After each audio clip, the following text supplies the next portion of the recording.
Welcome to Do You Ever Wonder? The show that brings you answers to many of the questions that you may have, but with no one to ask. Do You Ever Wonder is hosted by Mike Haltman, CEO of Hallmark Abstract Service, who, like you, has always been deeply curious about a wide variety of topics. Each week, Mike will be speaking with guests who are leaders in their field and who have inspirational stories to tell. So now, sit back and enjoy the show. So I talked about this a couple of weeks ago, and it was that for 30 seconds, I'm sitting here and you're sitting here, and we're like, it's uncomfortable almost for 30 seconds. But in any event, that being said, so today we're very fortunate. We have with us a luxury real estate saleswoman who owns her own firm. She's the recent winner of the Real Estate Achievement and Leadership Award, if I'm correct. Also, you are a champion fitness model. Yes, a former fitness model. Yeah. Very impressive. And a pioneer in the virtual real estate space who has researched and utilizes the blockchain and cryptocurrency. So it's a fascinating background. But on top of that, she also exhibits the guts and the inspirational story of a journey that most of us have not taken. So, all of that being said, I'd like to welcome Luciane Serifovic. Thank you. You did it. I practiced all morning.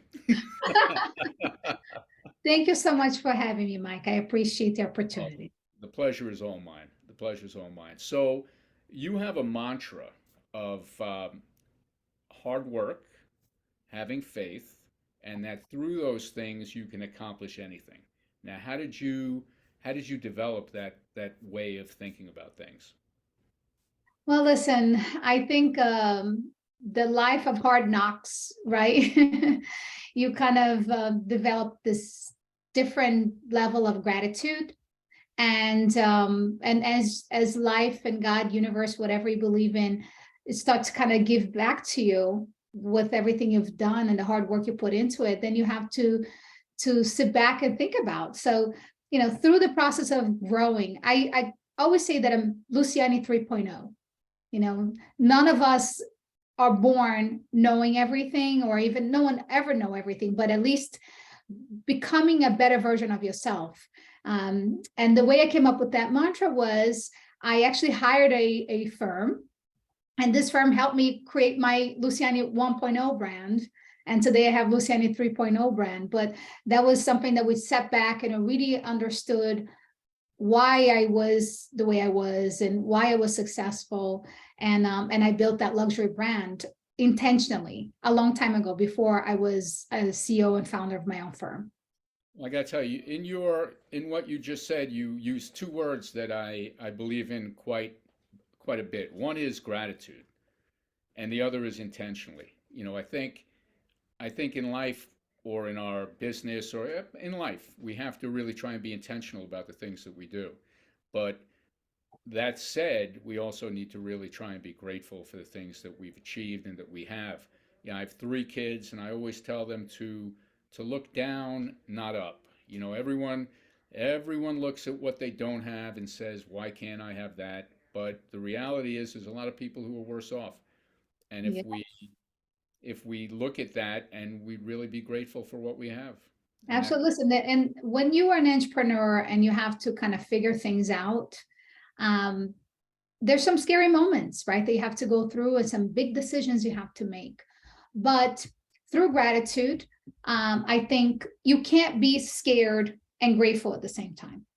You can't be afraid and grateful at the same time. So I definitely recommend, if you could, take a step back and just stop and be thankful for everything you have before you make some significant decisions in your life. I'm sure you're going to be able to make better decisions.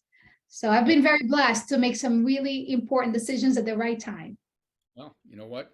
There's another saying, it's better to be lucky than good, or that's one. But you make decisions based on you think through things, and you make the decisions, you hope for the best, and you've done well. But your journey took you on a little bit of a different path. You came here from Brazil. You didn't speak English. You had no money. You didn't live in luxury then. You lived in the basement of a building. How did that trip, how did that journey, how did that help to lead you to who you are today?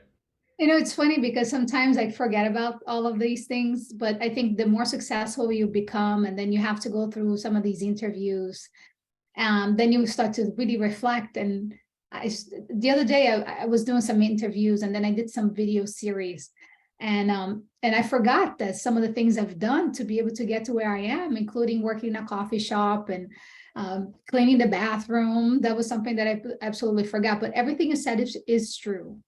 Um, One of the things that happened was my dad was an entrepreneur in Brazil, but he always kind of struggled because Brazil is a very political place. There's a lot of corruption and bureaucracy.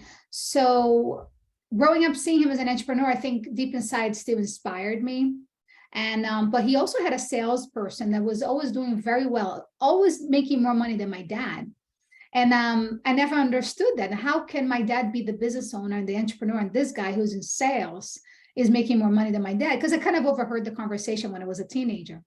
But anyway, but I did have this inspiration of being an entrepreneur. But most importantly, I wanted to be a woman in a business where I could be an executive and have a corner office and be able to help other people and build credibility in any industry that I'm in. So, but having that vision as a little girl of working in a corporate environment and being able to be a successful, powerful woman is a seed that was kind of planted there. And, life kind of just brings you in different directions. But the reason why I got into real estate to begin with was because I came to this country and I was working in all kinds of jobs. Because I didn't speak English, I was actually here illegally, because I could not work in anything else because I didn't have a green card at the time. And so working 3 jobs at a time. One of the jobs, I had a customer who came in and she would buy all the new merchandise, and I didn't realize that she was a real estate agent. And then I found out, wow, she has so much money to buy all the new merchandise. What is it that she does? And she was a real estate agent. And then I was dating this Italian guy, and he had a very close friend of his. He was 18 years old. He had a brand new car and a house. It's still quite unusual today. And I asked him, how could you be my age? Here I am working for $10 an hour. He's buying a house and a car. So I asked him, what is it that you do for a living? And he told me, he said he was a real estate agent. And that was kind of how I got into the business. And it was very hard, even now I know that you need to have a pulse and someone will give you an opportunity. Back then, I didn't realize that, right? If you breathe, you could become an agent in a real estate firm. But at that time, I didn't know that. If you stop breathing, they fire you. Exactly. And but every time, any opportunity that came to me, I grabbed it, right? So as an example, I went from an agent and then got hired to become an assistant manager at a real estate company. And I really wanted to become a senior managing director. They wanted me to become an office manager. They would not give me a senior managing director position. I don't know why. I think it's because I'm young. They didn't believe in me. And I said, you know what? Fine, I'll take it, right? The salary was not higher. The title was not there. They wouldn't give me an assistant. But I said, I'll take it. And I took that opportunity and I pretended in my world that that was a senior managing position. And I dressed like a senior managing director. I would host sales meetings like I was a managing director. I started recruiting and training the agents as if I was senior managing director. And in a year and a half, that office became the #1 office in the company. And they gave me my title of a senior managing director. But I think most people, they would have seen that as really like, you're not believing in me, and they would turn down the opportunity. With me, I actually took the opportunity and made something of it. So, at that point, they gave me 2 assistants, and, the whole thing just snowballed. But it was all because I didn't say no, and I just took it. You dressed and acted for not where you were, but for where you wanted to be. And that's another lesson that people try to teach. And it's not where you are today. It's be who you want to be, and that will manifest. So right. And just so you know, to answer your question about luxury, because it's very important, I think most people are very curious to be able to penetrate that space. I was not in a luxury firm. I didn't know anything about luxury, but I used to constantly train real estate agents. And I realized that a lot of the agents will come to that company. And at the time, actually, this company is no longer in existence. They got acquired by the Corcoran Group. It was called City Habitats. oh, sure. It was a great company to work, but a lot of the agents will go to City Habitat, start, and then they would leave to a luxury sales firm. And it would break my heart because I taught them everything they knew and they became very successful. And then when they wanted to reach the next level, they would leave. So I became very intrigued about why is it that a brand matters. And once I understood, and I noticed that sellers and high-end owners that wanted to sell these luxury properties would not attach their property with a low-end brand. And that's when I left City Habitats and went to Douglas Elliman Real Estate and learned. That's when I started learning about luxury. And it was almost going like from the junior to the major leagues. And you know, agents who were another caliber, a lot of the agents were wealthy themselves. And that's how I started learning about luxury. But then once I went to work for another firm called Town Residential, unfortunately no longer in existence today, I was a director of international sales, and there I learned true luxury. And that firm, it was luxury from the moment you walked into the office, into every conversation you had with every person, to every experience they provided. So there I really learned. And that's when I started flying private jets to go to meet with customers. It was just a whole nother level of experience. I'm traveling the world. I'm in a 7-star hotel in Dubai, you know, it was another level. So that's when I truly embraced luxury. And it was because I was given these amazing opportunities. And people appreciated my hard work. And that's how I was able to get to that position. Well, that's phenomenal. And I was going to ask you, so the acquisition of clients at not a luxury firm versus the acquisition of clients at a luxury firm, how does it differ? You know, how do you acquire clients when it's that high end? Yeah, so I've intentionally, when I decided to build a brand, I've gone through the pain point of being part of a brand that customers would not work with, right? Because of the brand itself. So I studied and I've worked with companies that were luxury.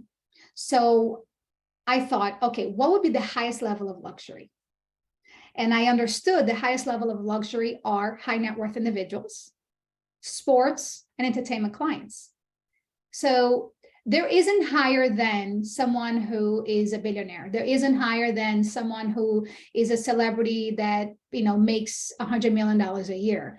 So, and that's sports and entertainment. Listen, there are a lot of sports clients that are broke, don't get me wrong, but there's a lot of them that are doing very well and they have pristine and they appreciate privacy, confidentiality, and trust.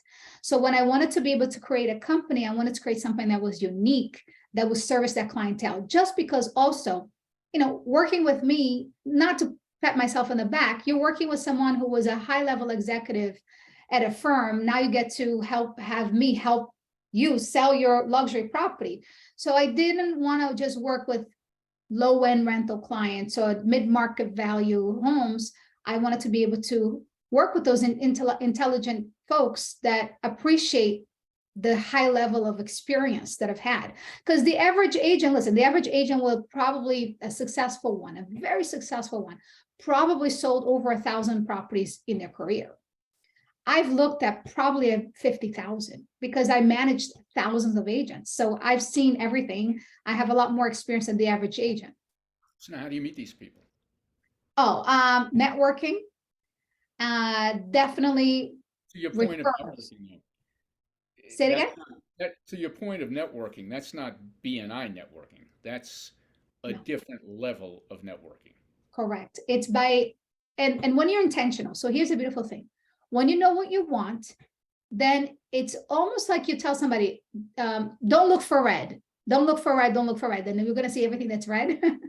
It's the same thing when you decide to have a niche. And that's the beautiful thing about having a niche. then everything around you kind of just appears. And then when you have a mission and you start telling people what you do, they start looking and seeing, oh, sports entertainment, luxury, Luciane. And I start getting introductions. So my business is all referrals. It's either me networking, meeting people, and then, or people making introductions to other people. You know, so it's not easy, but once someone has worked with me, they most likely will refer all their friends and family to work Now, with do me. you go to events? Were you at the Super Bowl? Or I was not, no. is that the type of venue that would be good for you or not necessarily? Not necessarily.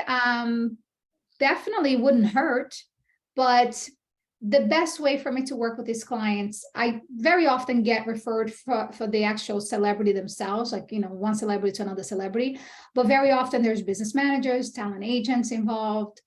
They also are a great source of business. And Uh, listen, that's great. and Referral by the way, I forgot to mention not only networking, but social media marketing, which recently I had my account hacked other than LinkedIn. about that. That's Whew. that's a very traumatic experience. Someone said to me recently, it was a perfect analogy. They said it was almost like a thorn that was stuck in my finger that just got pulled out. I was. Anxiety comes from being out of control, and when it comes to that, you're just totally out of control. So how did you end up getting it back? My network. So I knew someone who worked at Facebook, and that person helped me get my Really? account. Mm-hmm. If you were just someone rank and file who didn't know somebody, you would have been screwed. Correct. And I did pay somebody almost $1,000 that was referred by someone else that claimed to be able to get my account back, and they never did. I hope they gave you money back. Good luck with that. They're probably the hacker themselves, you know. No, But no listen, kidding. I actually had a lawyer that tried to get me to pay $5,000. So people are really taking advantage of other people because of the situation. I was already preparing myself mentally to turn this into a positive. And I started thinking already, okay, how am I going to kind of rebrand myself and start from scratch? I was excited about it. I started to really get excited about how I'm going to do this, you know, what would be the value that I would bring. But then I got it back, thankfully, because I do get a lot of business from social media. You do. I do. So that would be another big percentage of my business. You know, so there's still referrals, right? But they're referrals that I am top of mind because they see me on social media. Every event I go to, someone comes to me and say, oh, I see you all over social media. Great job. I see you on social media constantly. Constantly. You know what? And branding is everything. So, in my business, branding's not really done so much, but you'll find me on social media every day because you have to keep your name top of mind. And Yes. in your field, that's really important. So that's great. So you do Facebook, you do LinkedIn. So LinkedIn, I'm like the LinkedIn queen. I feel like that's my baby. I've done so well. I've gotten a lot of referrals. So closed sales, I've gotten from LinkedIn and Facebook. You know what? Brand awareness, definitely Instagram. And then I'm dabbling on TikTok because it's just fun. Now, do you handle your social media or you have somebody who does it? In the beginning, I did it myself, but now I do have a team. I know I have somebody who helps me, does editing, posting. It's still my voice, you know, because I think it's important to be authentic, but I also have to be realistic. If I'm working with high net worth clients that demand a lot of my attention, Right. I can't be going to every account posting, you know, I have to have somebody help me with some of the administrative tasks. Right. Well, you just used another word that's very key. So far you've used intentional and you've used gratitude, but you just used authentic. And that is, wherever you are, whatever you do, authenticity is very apparent, and non-authentic is very apparent too. Yes, it's so important because listen, nobody wants to do business with a phony, you know? People want to do business with a real person. And there's something that's to be said that it's very true about people want to do business with people that are personality-driven brands. You know, if you think about it, there's a lot of very successful people that they're the face of the company. Like a perfect example is Barbara Corcoran. She was the face of the Corcoran Group, and that was a very nice business that she cashed out and did very well for herself. I have a lot of respect for her. She's someone that actually inspire me and admire very much, because she really was someone who used what she had to be able to become successful. And she was authentic. She was true to herself. And listen, for years, I used to always think, oh, I think I'm too nice for this business, because everybody says, oh, there's a lot of sharks. Yes, it's true. There's a lot of sharks. But if you are genuine and you truly care about people and you do a good job, you're going to attract what you put out. Exactly. And I've been very blessed to constantly get referrals and deal with people that are really good people. There's a lot of great people out there. There are. And you attract what you, like you said, you attract what you put out. So you attract good people. So now, during all of this, you also wrote a book. Yes. So I wanted to inspire other people, because look, I have typically most people hear the stories about their grandparents and their parents being an immigrant here. Most people, not the young new generation, as the immigrants that came and built themselves on their own. So I wanted to inspire other people with my story. And I created this memoir, and it's an authentic and a classic immigrant story of someone who came here and used 12 life lessons of things that I had to gone through in my life, that I used that instead of pain points and things that I felt sorry for myself, but instead use that as life lessons. And that helped me get to where I am today. So that was something I did. It wasn't for money, but I got very lucky that while I was finishing up the book, I had a bigger purpose for that book. And my daughter's friend got diagnosed with a brain tumor. And when I was finishing up, I said, oh my goodness, this is why this happened. It was because I wanted to take the proceeds of the book to help the family, because some of the treatments they wanted to do was vitamin C treatments that insurance doesn't cover, to be able to help her restore some of her cells. And that was like something like $400 a session or something. So I did a book launch, and all the proceeds from the book, I used to give it to the family to help heal and hopefully get her to recover. Is she okay now? Unfortunately, she passed away when she was 14. But that was the bigger purpose for that book. It was really to help someone in need at the time. And I felt grateful that I was able to do a little bit of something from that. The book is, I definitely want to be able to create a book that's going to be, 2.0, that now, I have the opportunity to share with people that if you decide to become an entrepreneur, used to a 9-to-5 job, and you're used to having that paycheck, that you could go into become an entrepreneur and be successful. So I think that's going to be an even more exciting book than the classic immigrant story. That's a great book, but let me ask you something. When I got out of business school, you were going to go work hard, and you were going to try and become everything that you could be. Do you find that is still the case with our young today? Do you think that people can still be inspired to bust their ass and really do whatever it takes to achieve what they may want to achieve? Yeah, I know. Unfortunately, it's a bit of a challenge. And I think I have kids, so I sometimes worry also, because like when you come from nothing, you don't want your kids to go through the pain that you've gone through, right? I don't want my son to live in a dark basement, I want my son to have a great life. But sometimes we are doing too much for our kids, and we're not allowing them to learn, to go through the pain points, to appreciate and work hard.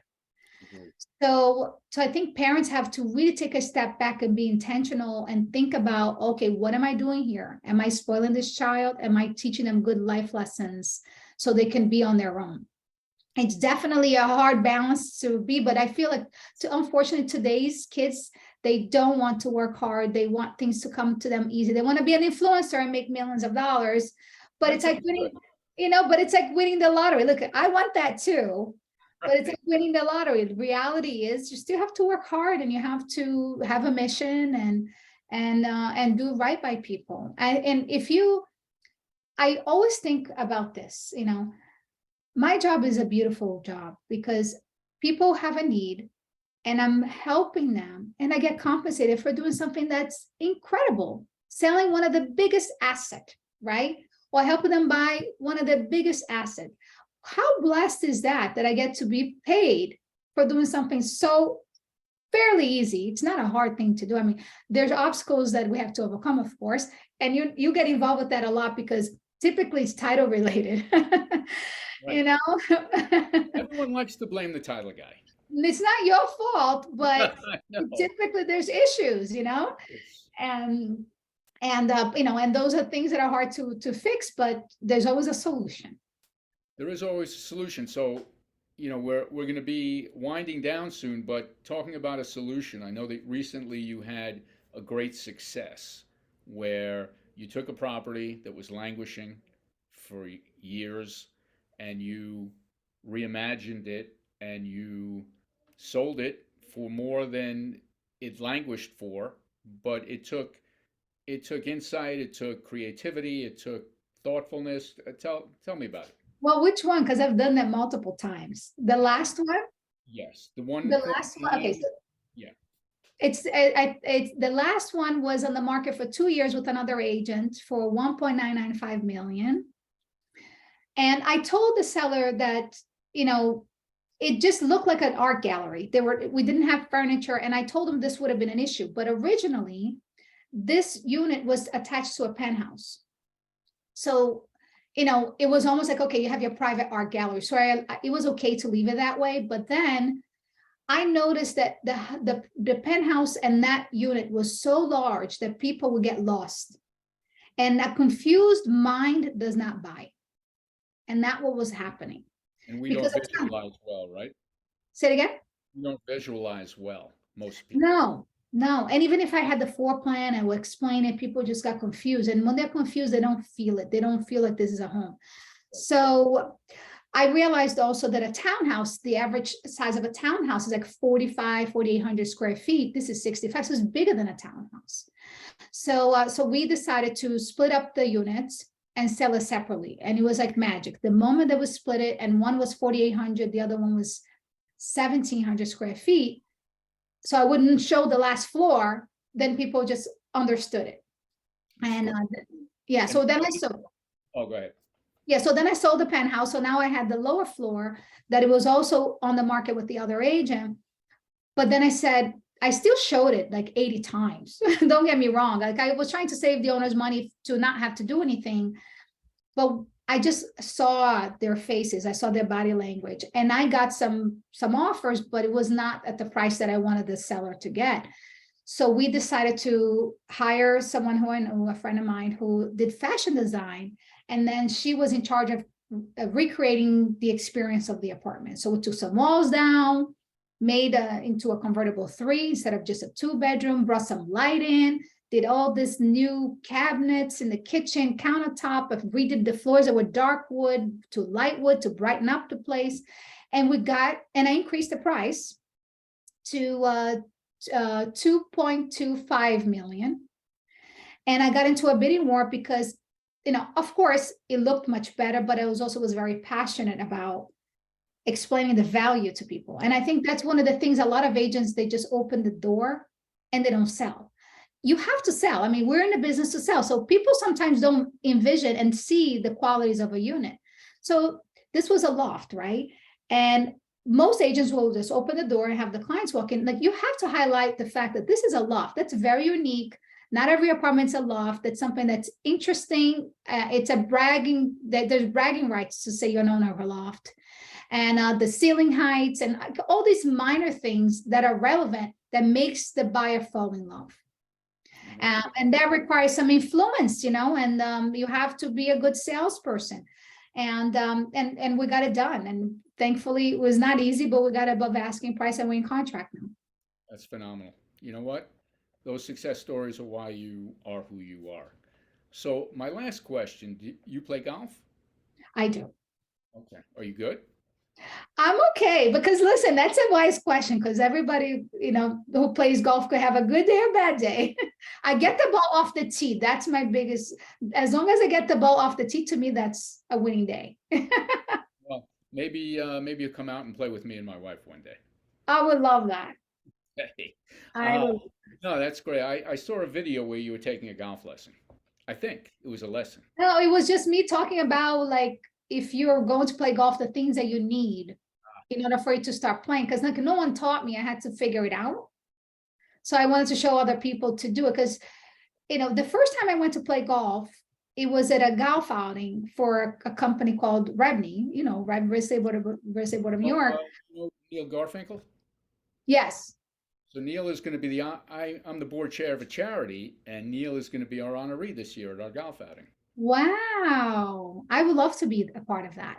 So I go to that golf outing. So listen to this, 160 golf carts. Wow. I was the only woman. Sounds about right. Now, it was my first time. How uncomfortable was that? Yeah. So I go to play. I'm dressed in Nikes from head to toe. And I go play. And this guy kind of comes and says, like, are you the icy girl?